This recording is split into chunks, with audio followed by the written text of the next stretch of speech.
Hello दोस्तों, मैं देवेंद्र कुमार आपका महावीर एजुकेशनल पार्क में स्वागत करता हूं। चलिए आज हम पढ़ते हैं आपके सीटेट के अगले सिलेबस के अगले चैप्टर पे बीमारी।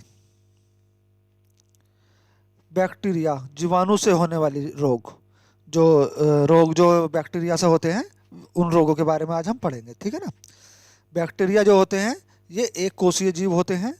यह जल, थल, वायु सभी जगह पाए जाते हैं। यह अलग अलग भी रह सकते हैं और समूह में भी पाए जाते हैं। यह गर्म जल और बर्फ़ में भी सुरक्षित रहते हैं। और जो इनके मापने की इकाई है वो है माइक्रोन, ठीक है ना। इसके मापन की इकाई है माइक्रोन। चलिए इन्हें हम जो इसके रोग हैं वो उसे हम एक ट्रिक से याद करते हैं, है ना। ट्रिक जो है वो है डीप सिटी का कूटनी है, ठीक है। डी से डिप्थीरिया, पे से प्लेग, सी से सिफिलिस, टी से टेटनस। टेटनस को जो हिंदी में धनुस्तंभ भी बोलते हैं, ठीक है ना। इसका ध्यान रखना है, कभी कभी ऐसा भी देता है धनुस्तंभ। वहाँ आप ढूंढोगे तो धनुस्तंभ होता क्या है, ठीक है। टी से टेटनस या धनुस्तंभ। और टीबी, टीबी को क्षय रोग बोलते हैं, ठीक। का से काली खांसी या कुकुर खांसी। कू से कुष्ठ रोग या कुष्ठ रोग को बोलते हैं कोढ़, है ना। टे से टाइफाइड या मियादी बुखार, टाइफाइड को जो मियादी बुखार बोलते हैं। और अगली बीमारी है इसमें इससे ही मोती छरा। नी से निमोनिया, है से हैजा या तिपैदिक। अब चलते हैं हम उसकी तरफ, अगले वायरस की तरफ। यह है विषाणु। वायरस से होने वाले प्रमुख रोग। विष के अणु को विषाणु कहते हैं। इसमें कोशिकीय संगठन नहीं पाया जाता। इसका मापन इलेक्ट्रॉन सूक्ष्मदर्शी के द्वारा किया जाता है। इस पर उच्च व निम्न ताप का कोई भी प्रभाव नहीं होता। इसकी भी ट्रिक है, ठीक है ना। रेखा हमें हिट करके पोछे पीछे छोड़ गई। पोछे से लिखना तो यही है पोछे, लेकिन पीछे से याद रखना, पीछे से पोछे, ठीक है। रेखा हमें हिट करके पोछे छोड़ गई। चलिए चलते हैं। रोग, प्रभावित अंग और लक्षण। रे से रेबीज का रोग। प्रभावित अंग है इसका तंत्रिका तंत्र। लक्षण है रोगी पागल, जीभ बाहर आ जाती है ना। रोगी पागल हो जाता है और जीभ बाहर आ जाती है, ठीक है ना। जो इस रोग के लक्षण है रेबीज के। खसरे का रोग। खसरे का रोग से जो प्रभावित जो अंग है वो पूरा शरीर प्रभावित होता है और शरीर पर जो है लाल दाने उभर जाते हैं, ठीक है। अब आते हैं हर्पिस का रोग। हर्पिस का रोग जो है प्रभावित अंग उससे होता है त्वचा। और इसमें जो लक्षण है इस हर्पिस के वो है त्वचा में सूजन होना। अब चलते हैं आगे। मेनिनजाइटिस, ये जो इससे प्रभावित अंग है वो है मस्तिष्क। इसमें जो लक्षण है वो होते हैं तेज बुखार होता है और दिमाग में बुखार चढ़ जाता है। फिर है हिपोटाइटिस पीलिया, इससे प्रभावित अंग है यकृत। लक्षण है इसके पेशाब, आंख पीली, त्वचा पीली होना, सही है ना। पेशाब, आंख और त्वचा पीली हो जाती है इस रोग में। फिर अगला रोग है हमारा ट्रैकोमा का रोग। इससे प्रभावित अंग जो है वो आंख है। आंख में दर्द या लाल होना ये इसका लक्षण है। करके जो है इसमें ट्रिक में साइलेंट है, ठीक है। करके साइलेंट। इसके बाद आता है पोलियो का रोग। पोलियो का जो प्रभावित अंग है वो है रीढ़ की हड्डी व नाड़ी संस्थान, ठीक है ना। ध्यान रखना, पोलियो से जो प्रभावित अंग है वो है रीढ़ की हड्डी और नाड़ी संस्थान। एड्स का रोग। इसमें जो है प्रतिरक्षा प्रणाली जो रोग, प्रतिरक्षा जो हमारी प्रणाली होती है ना, रोग प्रतिरोधक क्षमता जो होती है ये उस पर अटैक करता है। और इससे प्रभावित अंग भी रोधक प्रतिरोधक क्षमता होती है हमारी, है ना। और इसका लक्षण होता है प्रतिरोधक क्षमता का कम होना। चेचक का रोग। चेचक के रोग से जो प्रभावित है वो पूरा शरीर है। और इसमें जो चेचक के लक्षण है वो है तेज बुखार और शरीर पर चकत्ते जम जाना। अगला रोग है हमारा छोटी माता। इससे भी प्रभावित अंग जो है वो है पूरा शरीर और इसमें हल्का बुखार और शरीर पर पितिकाएं, मतलब दाने दाने से हो जाते हैं ना, और बुखार रहता है छोटी मात्रा में, ये इसके लक्षण है। अगला रोग है हमारा डेंगू।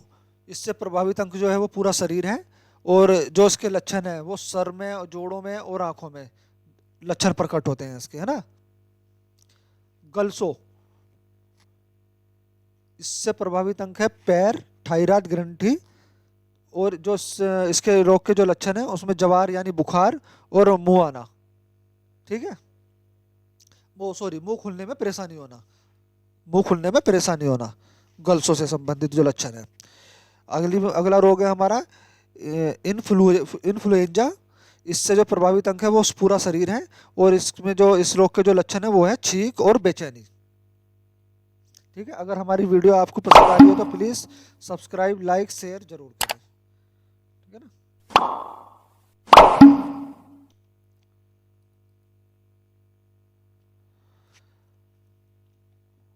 अगला जो रोग है हमारा वो होता है प्रोटोजोवा से, ठीक है ना। प्रोटोजोवा जनित रोग हैं ये, जितने भी रोग हैं प्रोटोजोवा जनित रोग हैं, प्रोटोजोवा से होते हैं।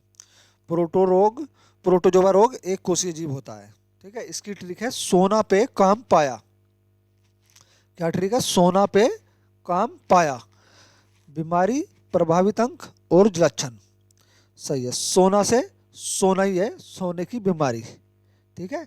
इसमें जो प्रोटोजोवा से जो एक सोने की बीमारी होती है, इससे प्रभावित अंग है मस्तिष्क, और इसके लक्षण है नींद व हल्का बुखार। पेशे है पेचिश व दस्त। इससे प्रभावित अंग है हमारा आंत, है ना। सलेस्मा, खूनी दस्त, इसके जो लक्षण है। काम से का से है काला जबर। इससे प्रभावित अंग है हमारा अस्थि मज्जा। इसका जो लक्षण है वो है तेज बुखार। अगला रोग है हमारा मलेरिया।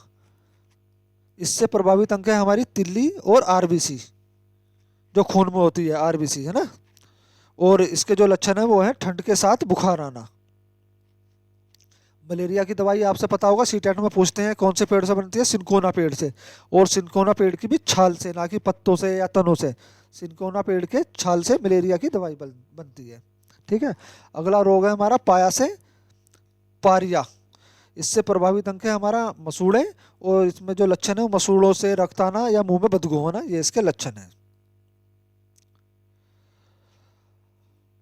अगला रोग जो होता है हमारा वो होते हैं कवक, फंगस से, ठीक है ना। अगले जो रोग हैं, इसकी ट्रिक है गंजा दामाद खाए फ्रूट। ध्यान रखना, गंजा दामाद खाए फ्रूट, है ना। ये जो रोग होता है ये कवक जो फंगस इंफेक्शन है, ये होता है पौधों व सड़ गले भोजन से होता है। चलिए, ये बीमारी, प्रभावित अंग, लक्षण। गंजे से है गंजा, गंजापन होता है, और प्रभावित अंग सिर है, और इसमें जो सिर के बाल झड़ जाते हैं, है ना, तो पता ही होगा आपको। अगला रोग है दामाद से दमा।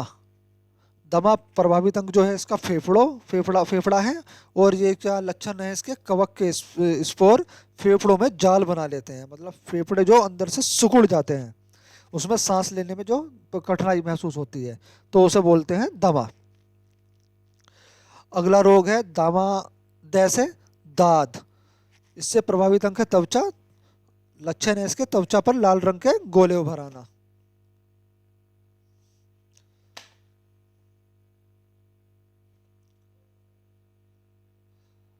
अगला रोग है हमारा खाज। इससे भी प्रभावित अंग जो है वो त्वचा है, और जो उसके लक्षण है वे है त्वचा में खुजली होना या सफेद दाग होना। अगली बीमारी है फ्रूट, एथलीट फूट, ठीक है। ये त्वचा को प्रभावित करता है, पैरों की त्वचा इसमें जो है वो मोटी हो जाती है, ठीक है। फ्रूट से एथलीट फूट ये रोग है। एथलीट फूट ये कहाँ से होता है, ध्यान रखना, है ना, कवक से, ठीक है।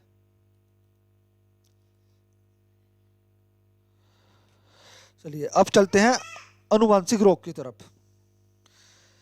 इस रोग की भी हमारे पास ट्रिक है ना। ट्रिक है इसकी डॉक्टर वही पटाऊ वाला, ठीक है ना। डॉक्टर वही पटाऊ वाला, ये इसकी ट्रिक है। चलिए चलते हैं। डाउन सिंड्रोम, इससे जो ये इसके जो रोग के जो लक्षण है वे हैं अनियमित शरीर या बुद्धि का मंद होना, डाउन सिंड्रोम का। अगला रोग है हमारा कैसे क्लीनेफिल्टर। इसमें जो गुणसूत्र की संख्या 47 हो जाती है पुरुषों में, ध्यान रखना पुरुषों में, ठीक है।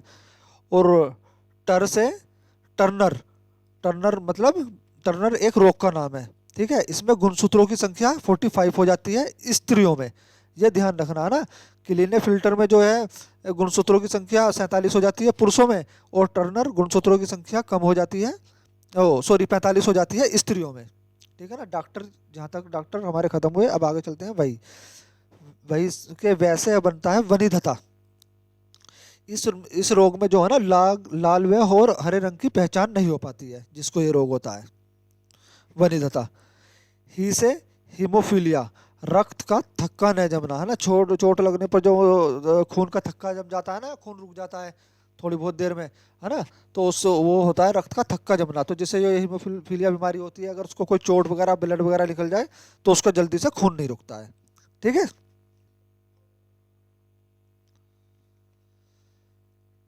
पटाऊ पटाऊ पटाऊ सिंड्रोम, रोगी का ऊपर का होठ बीच से फटा होता है और तालू में दरारें होती हैं, ठीक है ना।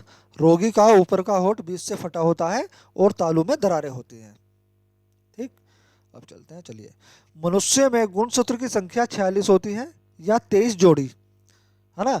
22 जोड़े जो शरीर की संरचना बनाते हैं, और उनमें से 23वां जोड़ा जो एक जोड़ा है वो लिंग निर्धारित करता है कि स्त्री होगी या पुरुष, ठीक है। आपका ये बीमारी का सीटेट से चैप्टर संबंधित जो है वो खत्म हुआ। अगर आपको हमारी वीडियो पसंद आई हो तो प्लीज़ सब्सक्राइब, लाइक, शेयर जरूर करें। धन्यवाद।